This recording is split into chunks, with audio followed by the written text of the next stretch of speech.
So நம்ம தனுஷ் சாரோட தேர் எஸ்கேமன் படம் ரிலீஸ் ஆன 6 நாளில் பார்த்திங்கன்னா வேர்ல்டு வைட் பார்த்திங்கன்னா 100 கோடி கலெக்ஷனை பார்த்திங்கன்னா தொட்டிருக்கு. ஸோ இது ஒரு பிக் ரெக்கார்ட் தாங்க நான் சொல்லுவேன். ஏன்னா இந்த படம் பார்த்திங்கன்னா அப்கமிங் டேஸில் பார்த்திங்கன்னா எப்படியும் கலெக்ஷன் கொடுக்க போகுது. ஸோ எப்படியும் லைஃப் டைமில் பார்த்திங்கன்னா 150 to 200 crore கலெக்ஷனை பார்த்திங்கன்னா தொட்டுரும்.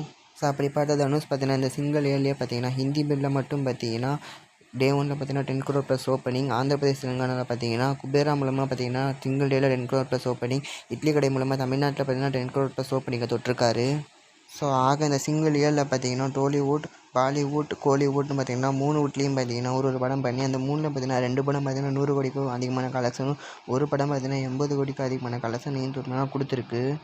ஸோ இப்போ பார்த்திங்கன்னா எல்லா ஆக்டர்ஸும் பார்த்திங்கன்னா ஒரு படம் பண்ணி அதை பார்த்திங்கன்னா பேன் இந்தியா படமாக பண்ணால் புஷ் பண்ணி எல்லா ரீஜன்லேயும் பார்த்திங்கன்னா போய் அட்ராக்ட் ஆகிறாங்க. ஆனால் தனுஷ் பார்த்திங்கன்னா ஒரு படம் பண்ணாமல் அந்த ஓன் ரீஜன்லேயே போய் பார்த்திங்கன்னா ஒரு படம் பண்ணி பார்த்திங்கன்னா ஹிட் கொடுத்து பார்த்திங்கன்னா ஒரு ரியல் பேன் இந்தியா ஸ்டாராக பார்த்திங்கன்னா இப்போ ஆகிருக்காரு.